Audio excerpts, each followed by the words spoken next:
What is going on, my people? Welcome to the Profit First Show. I'm your host, Jay Askew. For tonight, I'm excited to get into the topics that we're going to cover because it all boils down to the munyan, the moolah.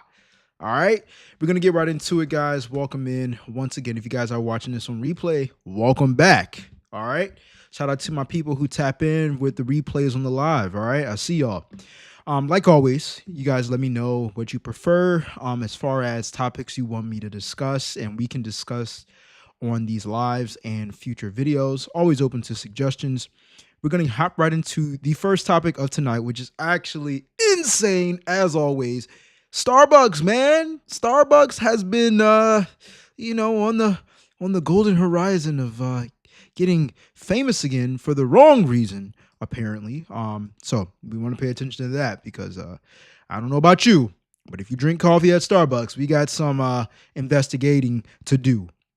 All right. Let me just make sure that the video is actually live and we're good to go. All right. Bet. And we're good to go. Let's go ahead and hop into the first topic of tonight, man. Starbucks getting caught red-handed, man. People are not happy about this. I'm going to tell you that right now. Let's go ahead and get into it.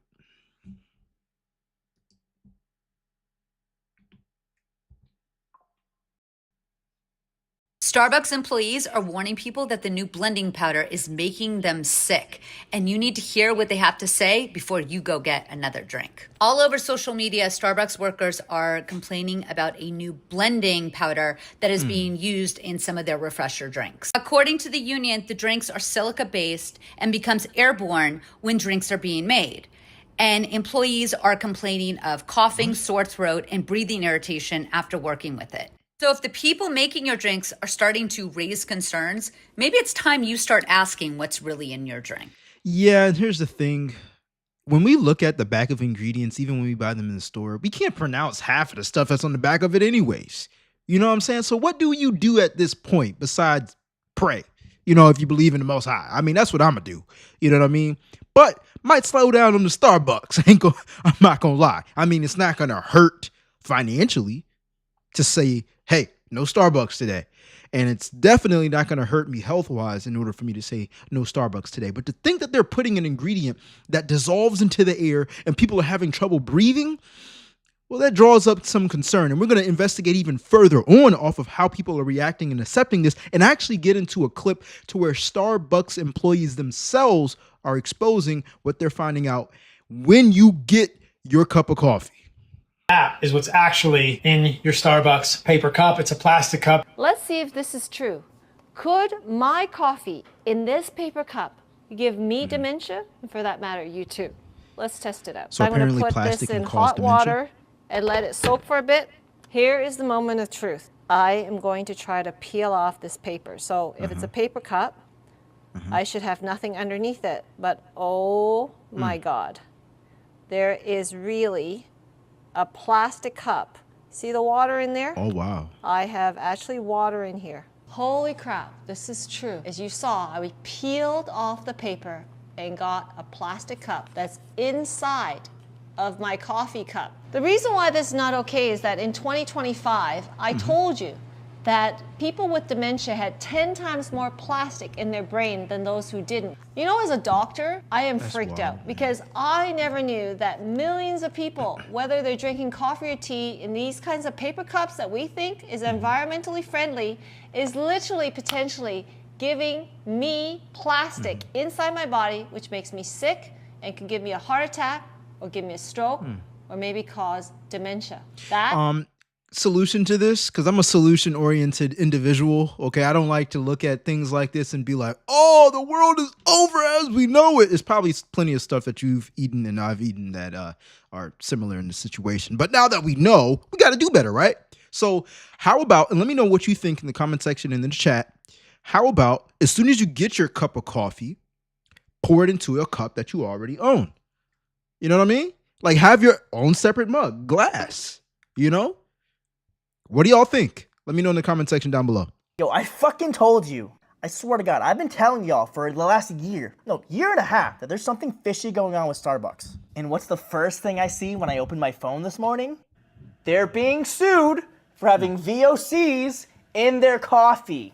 Now, what's a VOC, you might ask? Well, you see, it stands for a volatile organic compound, and they're commonly found in nail polish remover, paint strippers, and paint thinners. What? And if you don't believe me, you can Google it for yourself, and guess what you're going to find out? People are already getting paid settlement claims for it. And their only qualification for that money is that 1, they've drank Starbucks in the past 3 years, and 2, they took the time to file for the settlement claim, which, by the way, is not hard if you use any one of these settlement apps like Claimhood. So let me ask you one question. If this was fake and those VOCs really aren't harmful, then why would Starbucks be paying out these customers? Well, they're most definitely harmful. And yeah, you're right. Like, why would they be paying people out if they weren't, guilty for something like this? But I mean, am I going to look to get some type of like claim for? I'm good. I'm just blessed enough to have my health, and maybe it's a long-term thing. I don't give a damn about receiving some money, especially if I haven't seen or noticed any effects.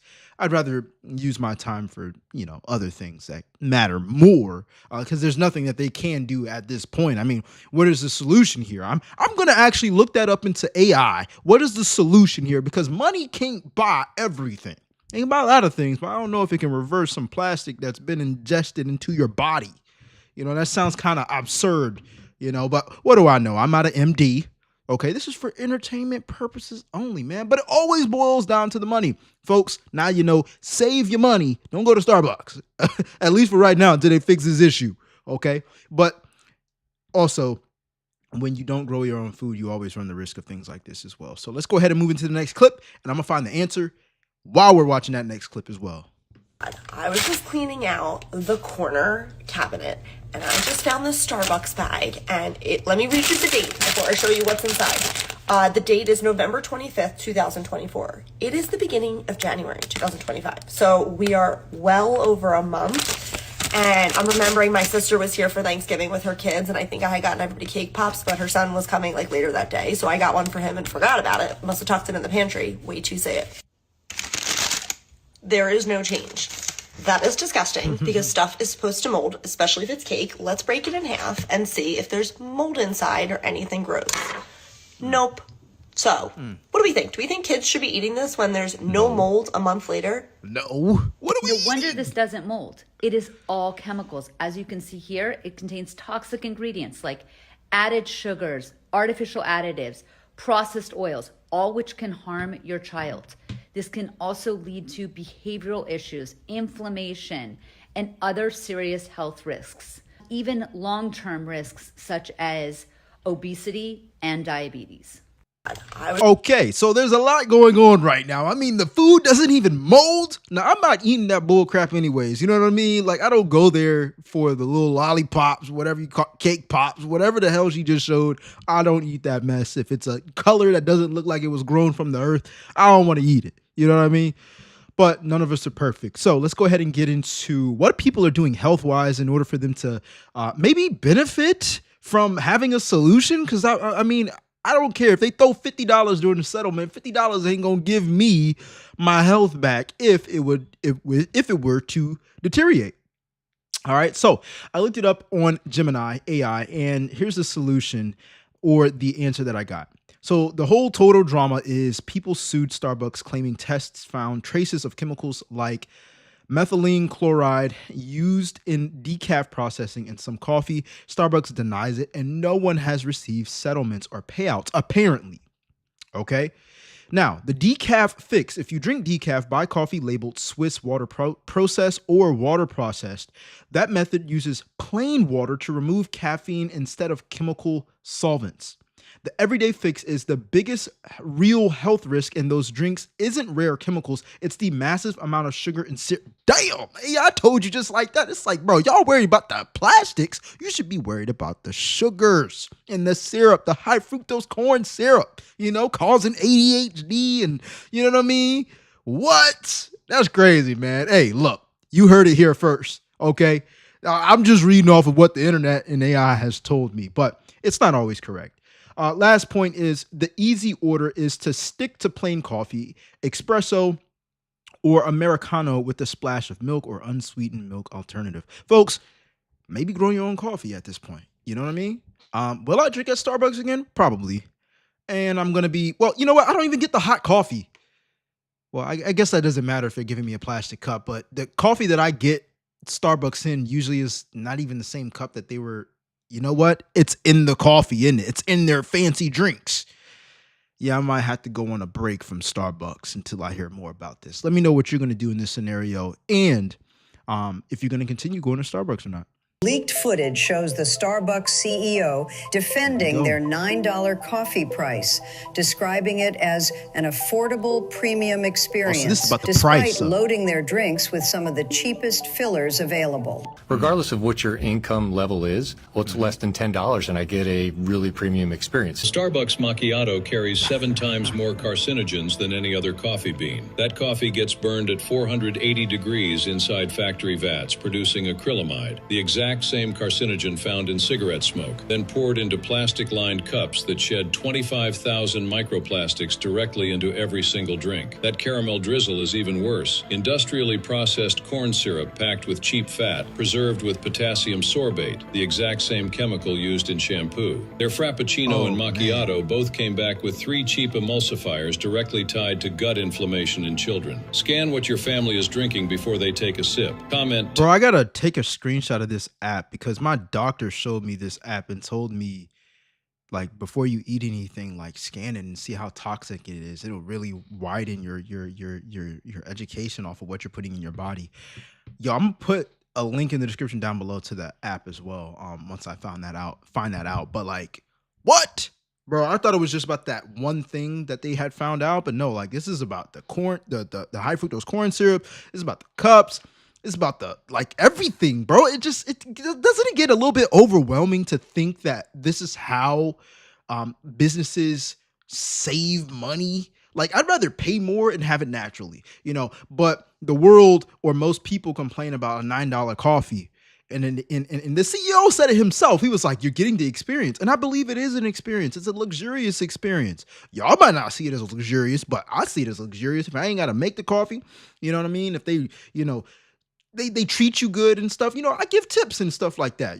I ain't no sucker. I'm just saying that it's just, I appreciate good business, right? If they give me a coffee and it's the way I want it to be, and I'm happy about it, and I get more energy because it's caffeine in it and it tastes good, then I'm good, bro. You know what I mean? Like, nobody forced me to go to Starbucks, but yeah, they got some explaining to do, and I'm going to definitely get this app to do some research off of, things that I'm putting in my body. So I will, again, leave the description to that app that I learned about a while ago in the description down below as well, okay? Okay, guys, so this is me and Lori. We're going to be testing out the blending powder These are the because, as you employees. guys know, it's toxic.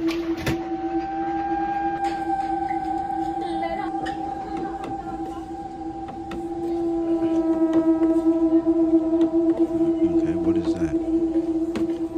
Bro, you're going to get cancer. Is that what is that? Stinks so bad.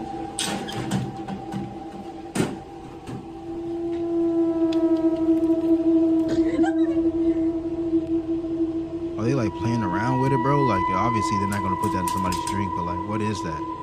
You know what I mean? Let's see what the comment section has to say. I don't know what the hell that is. Oh, it's a blending powder? So the creator said, Google, what drinks does Starbucks specifically put in the blending powders in? Starbucks specifically puts its specialized emulsifying blending powder made of gum arabic, I ain't gonna read all them fancy words, into a blended refreshers, blended lemonades, and blended energy drinks.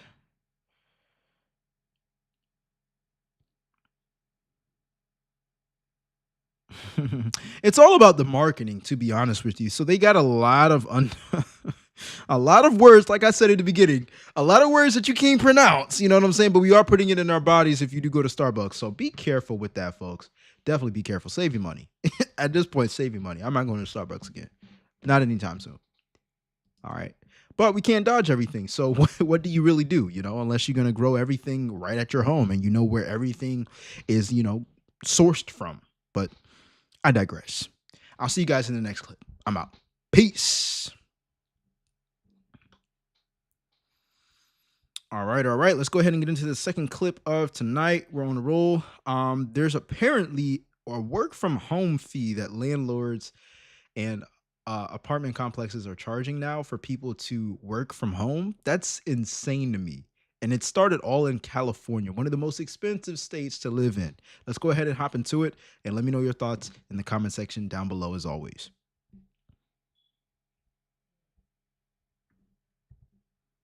Hey fam, it's your girl Jasmine. The Petty Table is officially in session. So I'm gonna need Los Angeles and the entire state of California to get ahead of something right the fuck now before these rent goblins get any more ideas. Apparently, a landlord in the Bay Area listed a little 535 square foot cottage that included utilities, Wi-Fi, parking, and a patio for $3,250, and then decided that if you work from home, that's gonna be an extra $200 a month. Excuse the fuck out of me? If I'm sitting quietly in my own apartment answering emails in sweatpants, why am I suddenly being charged like I'm operating a steel mill out of the living room? See, this is exactly how foolishness spreads. One rent goblin tries it, another rent goblin sees it, and next thing you know, landlords from San Diego to Sacramento are talking about remote work occupancy fees, Zoom surcharges, and keyboard wear and tear assessments. Get the fuck out of here. We have got to shut this shit down before somebody in Los Angeles gets inspired. Because if y'all let this become a trend 6 months from now, somebody's gonna charge extra because your air fryer gets too much use on your lunch break. These rent goblins need to remember they're renting people a place to live. And unless I'm running Amazon fulfillment out of my bedroom, and quite honestly, even then, mind your business. As long as the rent gets paid, mind your business. The Petty Table has spoken, and rent goblins, once again, y'all are officially on notice. Yo, you know what's insane to me? That the person that's actually making the video is finally on our side. Like, I get it. We may not agree and see things eye to eye on every single clip, but like, I actually think this is pretty insane. I just did some research while the video was playing as well. So apparently a landlord in Walnut Creek, California, San Francisco Bay Area made a headline for adding a $200 a month work from home fee on a rental listing. So the listing is a small 535 square foot cottage listed for $3,250 a month. It's in California, people, okay? The base rent included all utilities, electricity, water, AC, heat, and Wi-Fi. The catch is if the tenant planned to work remotely from the apartment, they had to pay an extra $200 every single month. My question is, how is this costing the landlord more money if they're covering the electricity, the water, the AC, the heat, and the Wi-Fi, and it's also covering rent? This is unfair. But this is the world that we live in. Let's go ahead and continue. The landlord's logic is being at home all day meant the tenant would run the AC/heat unit longer. We're in California. Y'all be running the heat in California? All right, anyways. They'll consume more water, use more internet, and cause extra wear and tear on the unit. So as far as I know, for one, like California, do y'all...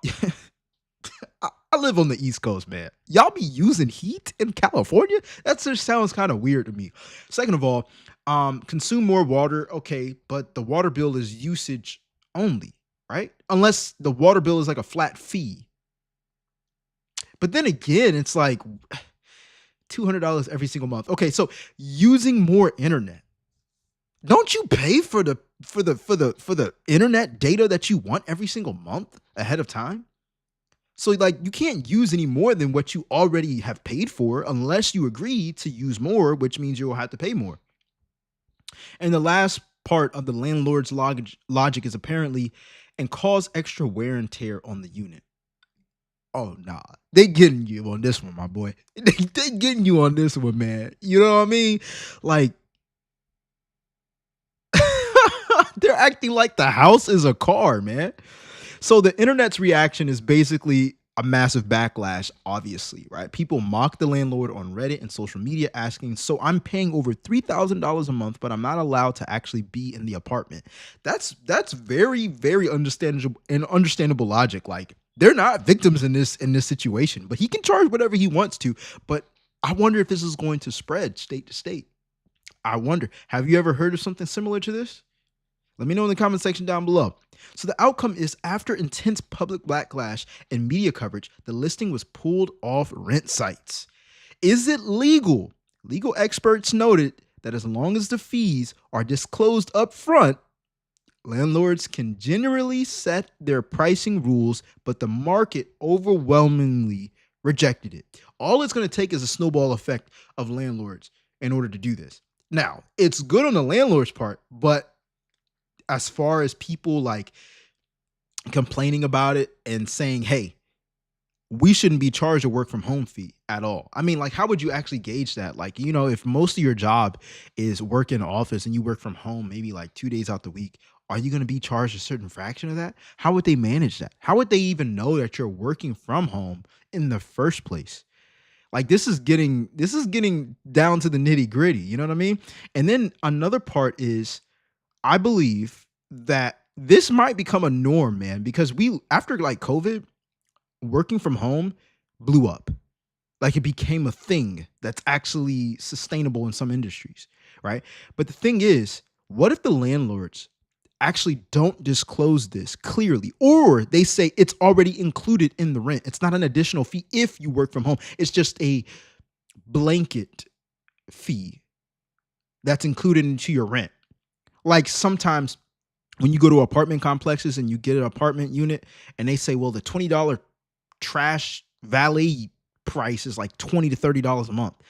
And when I first heard that, when I moved into my first apartment a couple of years ago, I was like, well, I've been taking out the trash my whole life. I can take out the trash. And they were like, what? Well, you can't. I mean, you can take out the trash, but we're still going to charge you. And I was like, well, you know what? Take out the trash for me then. You know, you can't get rid of the fee. So I wonder if it's going to become something like that, like a blanket fee. Let me know what you think in the comment section down below. Your landlord wants to tax your paycheck now. Landlords have unlocked a brand new DLC pack for capitalism. They're now charging some tenants an extra monthly fee, wait for it, to work from home. Wait a minute, but I already pay rent here. Now, landlords are saying they want to charge an extra fee because you're sitting at home all day working and you never leave the house. And they say it causes more wear and tear on their property. At some point, y'all gonna have a breathing oxygen fee, a looking out of the window fee, and a you walk too much in your own apartment fee. Yeah. It's like buying a ticket to an all-you-can-eat buffet, but then you get charged extra because you're eating all you want. This is what happens when every single thing becomes another opportunity to squeeze money out of people. So let me ask y'all something. Does your apartment complex charge a work from home fee? And if they started charging that fee tomorrow, would you pay it? Or would that be the deal breaker? Well, I don't imagine it would just be some type of fee that they would just pop up and you have to pay for, especially if it isn't on the lease already. But I wonder how far this is actually going to go, because just because it got turned down in the market once doesn't mean that eventually the market won't accept it. Like, what if rent is cheaper if you don't work from home? And that kind of inclines people to go to work. I'm just like thinking outside the box here. It inclines people to go to work more, you know, which will supposedly help boost the economic system in the United States, because people are actually being more competent at work. We all know that when you work from home, 9 times out of 10, most people aren't as competent as they are in office versus at home. I'm not speaking for everybody though, but I wonder if it's going to be like a class war in a sense of, well, these apartments, we have a work from home fee. You know, I've even heard, and we might do a reaction video off of this, but I've even heard apartment complexes are asking tenants to give access, back-end access to their HR payroll account, meaning they're going to see how much money you're bringing in every 2 weeks, every time you get paid, and they can pull that data. I think that's an invasion of privacy, but we'll see how far that goes as well. An additional work from home fee. What are your thoughts on that? Work from home fee? Yeah. No, I've never heard of that. I mean, that's crazy. An additional $200 a month if you're working from home. What are your thoughts on that? That sounds ridiculous. Ridiculous, crazy. That's how renters are reacting to one Bay Area rental listing. But that's the exact charge in a listing for a newly built, furnished 1-bed, 1-bath ADU behind this home in Walnut Creek. According to the listing on rent.com, the cottage rents for $32.50 a month with utilities and Wi-Fi included. It's this line that's turning heads. If working from home, additional $200 monthly. Yeah, so I'm not going to get copyright for sharing a video on the news, but we already covered your story. I already read it out to you. So let me know, would you be willing to pay, and I'm pretty sure everybody's going to say no, but would you be willing to pay a $200 work from home fee? I feel like, I'm a person who, I'm a reasonable guy, right? My background in my career before I got into IT was sales and marketing. I want to cut a deal. If you're going to charge me a work from home fee, let's go ahead and lower the rent. You get what I'm saying? And maybe the work from home fee is a certain flat amount per month, but there's some stipulations that I can get into it. Like, remove the valet trash, okay? I know that's only like $20, $30 a month, but also let me only be charged based off of my usage from work from home. And I feel like that would be a little bit too much in order to be like, hey, I'm working from home today, so I should be charged. Like, that sucks, right? But lower my rent $200. And the days that I work from home, hey, you can charge me, right? But I doubt that that's even going to be a thing because people can lie. And those who can work from home 5 days out the week, 40 hours a week, that's going to be a bigger problem. But I can definitely see this happening, man. I can definitely see this happen. I wouldn't be surprised at all. Let me know what you think in the comment section down below, as always. And I'll see you guys on the next clip. I'm out. Let's get it.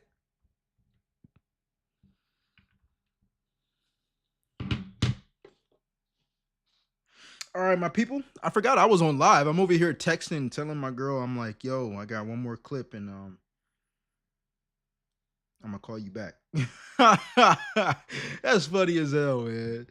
Anyways, it's a Friday night, man. I hope y'all are having a great night or a great morning or great middle of your day whenever you're watching this video. A lot of y'all say that y'all watch my videos when you're actually cleaning or, cooking, or you want to be in that productive mode. Like, so shout out to y'all, man, because, you can watch this doing anything, but you're watching it and putting yourself in the mindset of being productive and being in a better place in life. And that's one of the reasons why I react to videos like this and talk about money and talk about expanding and talk about making more money and advancing in life, because I feel like that's what it's about, man. You know what I mean? We can impact other people while we're growing ourselves as well,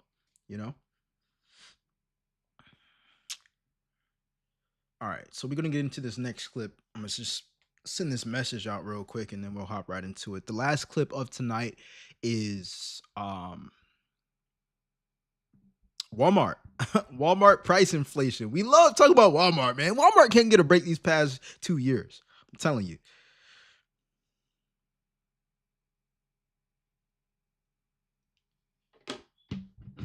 Let's go ahead and get into it. Like there's nothing to it. Let's go.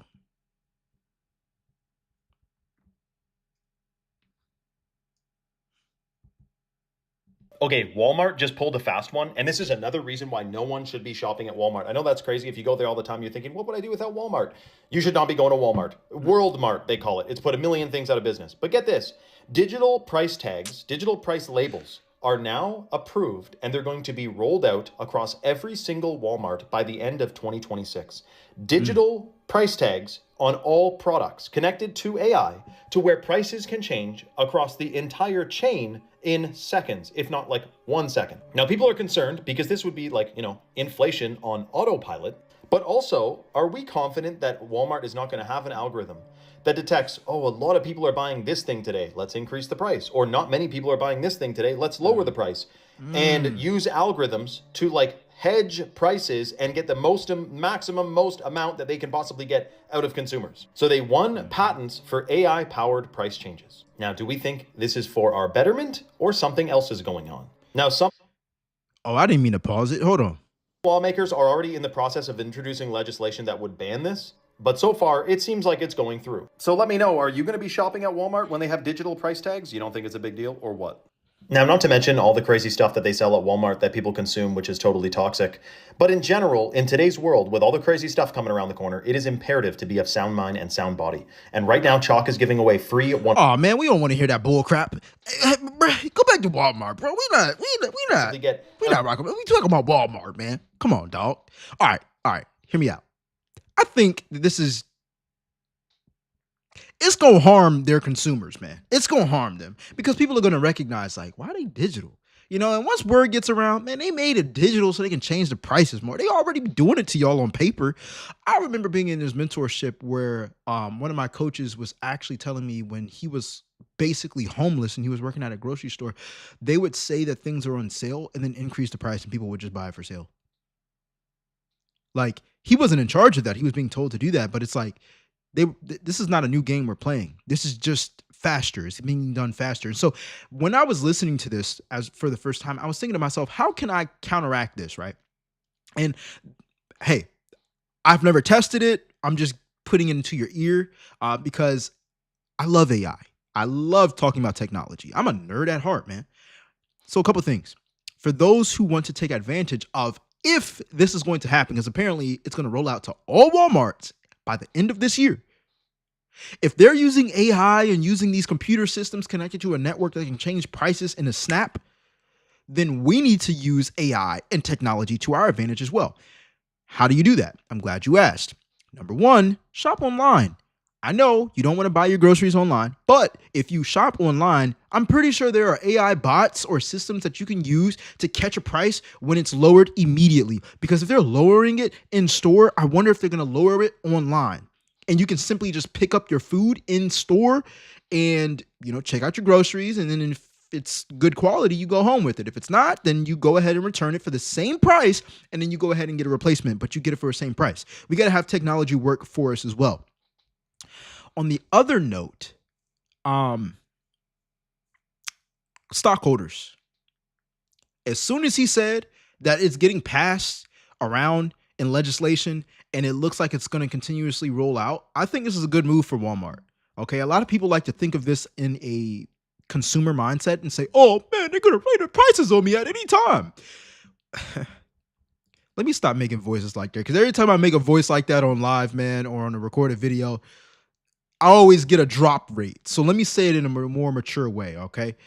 I think this is going to be well for people who have stocks and buy stocks in Walmart, because over the past 5 years, I'm just looking over a summary of Walmart on Yahoo Finance. Over the past 5 years, Walmart has increased their stock price by, I think, 134% in the past 5 years. That means they're well, I got to check their sheets, but the stock is doing well as far as looking at the summary of the stock. Okay. That means for every $100 you put in Walmart, hypothetically, you're earning in total $134. That's not bad. Okay. This is also going to increase. It should increase their total revenue, because if they can, oh man, people aren't buying this, let's change the price immediately. Between the time that they would have to send out people with those little pay slips in order to slip in the new price, they're going to be able to do that within seconds, which means that time, that gray area time to where they would have to replace the price, that gray area time gets slimmed down so much that people who pick it up and see the price or don't even check out the price, like sometimes I don't do that because I want to get what I want to get, right? I go to the checkout and it's a certain price. But it's also going to be a downfall as well for people who pick it up at a certain price and say, oh, it's $2. And by the time they get to the register, if they change it, it's now $3. Like, this can get messy as well. You know what I mean? But let me know what you think in the comment section down below, if you're for it or against it as well. Let's continue. This Kentucky Legend ham right here is why you have to check everything when you go into Walmart. They're saying it weighs 5.26 pounds. 3 pounds, 4.5 ounces. I mean, how much have I found so far? 4.93, 1.83, another one, 5.62, 2.53. How many of these are wrong? How many of these are right? Let's throw these in here. Okay, I got 3 here. Here we go, the moment of truth. There is no way that this is 4.66 pounds. 4.66 pounds for $19.20. 2.37 pounds. What? They're ripping people, straight ripping people off. Each one of these packages are supposed to weigh 1 pound. 15 ounces. It's terrible. 14.8 in the package. This one just shorted a customer by 1 ounce. That should be in this 2-pound bag. That's 1 pound, 9.9 ounces. That's almost 6 ounces short on shrimp. 3 different Walmarts, 3 different videos, 3 different packages of meat. This is the Angus prime rib. They're saying this thing weighs 4.64 pounds. 4.14. So we get the point here. So I've done some research, and then there's some things that we can do as far as a solution from this, because this is just pure wrong. I don't care how cheap the meat is. I don't care how expensive the meat. I don't care if it's sold in the White House. If you're telling people that the meat is a certain price per pound and it's really not that certain weight, then they're thieves. All right. And I've heard that Walmart has gotten sued over this as well. But another thing, a class action lawsuit. But another thing is, I've heard that, I can't say Walmart verbatim, but like stores in general that sell meat, they can inject the meat with some type of gel, some type of clear jelly, and it makes the meat weigh more. Therefore, you think you're having more meat inside of the container that's wrapped. It's terrible out here, man. But anyways, as far as this issue from Walmart, this, according to AI, in Seafood Source and Law Commentary and AP News, so a lot of reputable sources, this issue stems from major class action lawsuits and state investigations against Walmart regarding weighted items like meat, poultry, seafood, and bagged fruit. Even the bagged fruit, man. The allegations have been the checkout markup. The lawsuit claimed Walmart's registers automatically calculated higher prices at checkout than what was displayed on yellow sale/rollback stickers on the meat. So they're not even like the weight can be the same, but they can also alter it and swindle and bamboozle you at the checkout. Another thing is the second allegation is short weighting, which is prepackaged meats and citrus fruit bags actually weighed less than the label on the package claimed. The settlement has been Walmart denied any deliberate wrongdoing, but agreed to a $45 million nationwide class action settlement, plus an additional state fine, like $5.6 million in California, to resolve the claims. So they're saying basically, well, we didn't do it on purpose. Well, why are so many of y'all having the same problem, bro? You know what I'm saying? It's like somebody at the top is just like, hey, just do this. Just tweak it a little bit. UPS got in trouble with this, apparently, with payouts with the employees of the union, apparently years ago, right? They were decreasing people's pay by like pennies, and they didn't think that people would notice, and they had a lawsuit as well. All right. The real world impact has been customers who bought weighted goods between late 2018 and early 2024 were allowed to claim payouts ranging from $10 up to $500, depending on receipt proof.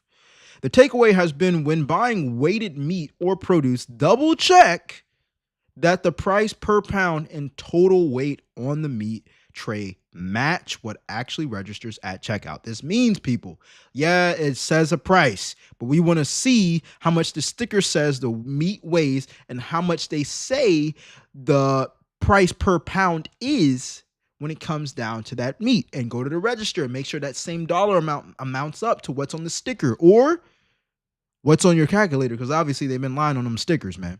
I hope Walmart knows that ever since they switched to this new pricing system, I buy far less clothes because I can never find the price of whatever it is I'm looking for, and then I have to pull out my app in order to scan it to figure out what the price is, and that's enough for me to just not buy it. I feel her on that. Now, one thing I hate about Walmart is they don't have Apple Pay. They got Walmart Pay. Man, if y'all don't get this ghetto mess out my face, bro, tell me some Walmart Pay. I got to put my debit card on your app in order for me to tap to pay. Get this goofy mess out of here. They just don't want to pay those certain percentages in order for them to have Apple Pay, because Apple does charge. By the way, that's part of what makes Apple a great stock. Go ahead and adopt Apple Pay, Walmart. But I get it. Whatever their slogan is what is it? Save more, live better, something like that. But hear me out on this, right? I have no problem with returning something if it's not a price that I agree to, even if it's at the register. I don't give a damn. I don't care. I don't feel embarrassed because I know I'm managing my money correctly. So even though I'm like, man, I like this, half of the time I'm not even looking at the price, right? But that's only because I already know how much I'm going to spend inside the store anyways. This is why I call it or I didn't come up with this, but I use dollar cost averaging. I have a certain amount of money allocated as to how much I'm going to spend in bills, how much I'm going to spend in paying off debt, how much I'm going to spend in buying groceries, how much I'm going to spend in having fun, going to the movies, eating out, in my business, in stocks, in my savings account. I dollar cost average on everything. So I already know I'm coming in this mug with $120. They can charge whatever they want. But after Jay hits $120, Jay's out. You know what I'm saying? I'm like, oh, I got too much. What can I get rid of? You know, because that'd be the problem with most people. They'll either see the price and be like, oh yeah, I'm gonna go ahead and get it. And they don't dollar cost average. They don't know how to budget, right? Or they put it on the credit card. It doesn't even matter if you see the price or not, because if you get in on the credit card, you're gonna owe interest. And if you owe interest, you're paying more money anyways. And that's exactly what keeps people broke. They're buying liabilities. They don't buy things that make them more money, and they work for every dollar that they have. Unless it's their 401k or something. Bro, you can't even touch that till you 65. I'm 28 years old.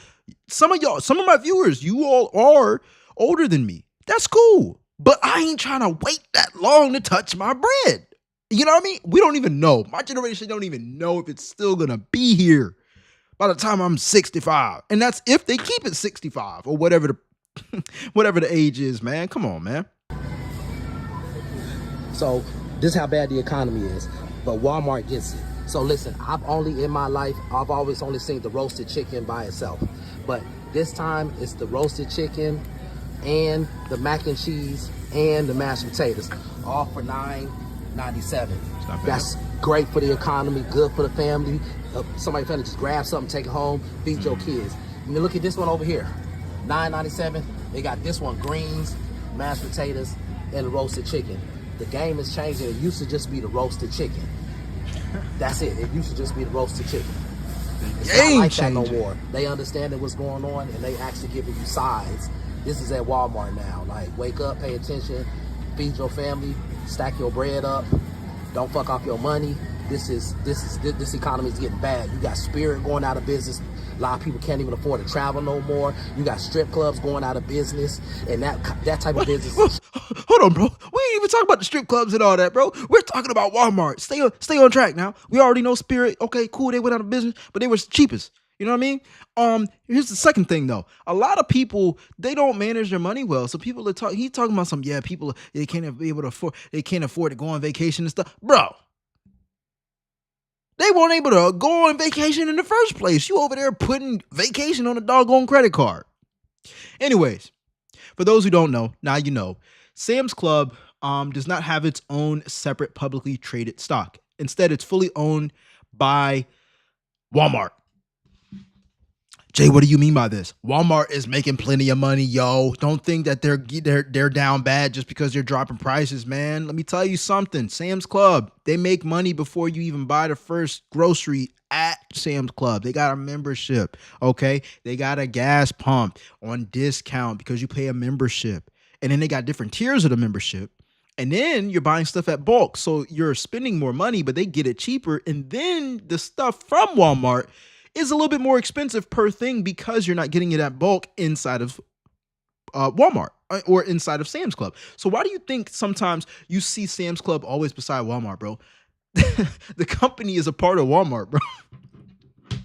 So basically, right, for my investors, right, when you buy shares of Walmart, you're basically investing into the entire corporation. I did have to research that because I don't own Walmart stock, but this has got my spidey sense tingling a little bit. I'm like, ooh, you know what I mean? Walmart's making some moves. I don't stand for that price fluctuation and they're lying about things and weight fluctuation and lying about things. But I do like a fundamentally strong company, and I do believe that Walmart is one. Especially since they were able to adopt the .com bubble, meaning that they were able to put their items online and compete with Amazon. Amazon, look, in the beginning of this whole entire clip, one of the creators had mentioned, Walmart. Now they're being called World Mart because they took so many people out of business. Bro, business is business. If you ain't know, now you know. Okay? The customer don't care too much. Customers don't care too much. Oh, let me go ahead and give my money to this. All that little stuff, small business support, I get it. But that's not what's going to help you scale. That's not what's going to help people want to continuously buy from you. I get it, though. Because I've wanted to help small businesses as well. Okay? And that's coming from a previous small business owner. Okay? But when push comes to shove, a lot of people are going to still shop where they want to shop, not because it's small business support time, but because it's convenient. It's convenient, bro. You know what I mean?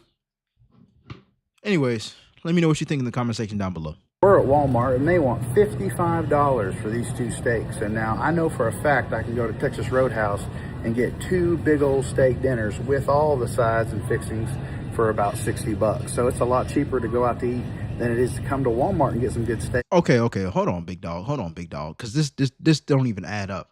Maybe I'm the one tripping, but you got 2 steaks for $55? That look like 2 steaks to me, bro. 2 steaks for $55. He's talking about going to the Texas Roadhouse and being able to get a dinner with some sides and stuff. Bro, you're getting 2 steaks.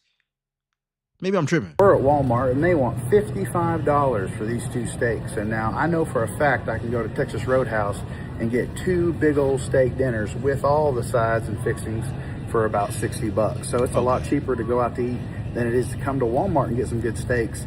Okay, I mean, yeah, that's true. That is true. Okay, he got a point. Okay, so if it's around the same price and he can get 2 steak dinners, now I don't know about that. Like $30 a piece for a steak dinner. We got to see how much the steak weighs and what are your sides and how much protein those steaks have, because all steaks ain't equal.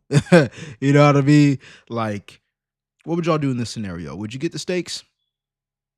Oh, that's one of the reasons why I also shop at Sam's Club, bro. I got like 8 steaks for like $40. When you buy things in bulk, you do get them cheaper per thing. Like, it just is what it is. But and here's a gold nugget for y'all too. If you have someone or know anyone that has a Sam's Club membership, they can put you underneath their membership, meaning you're kind of like a beneficiary, and it's free. You're welcome. Oh, that's it. That's all. I'll see you guys in the next clip. All right, I'm out. Peace.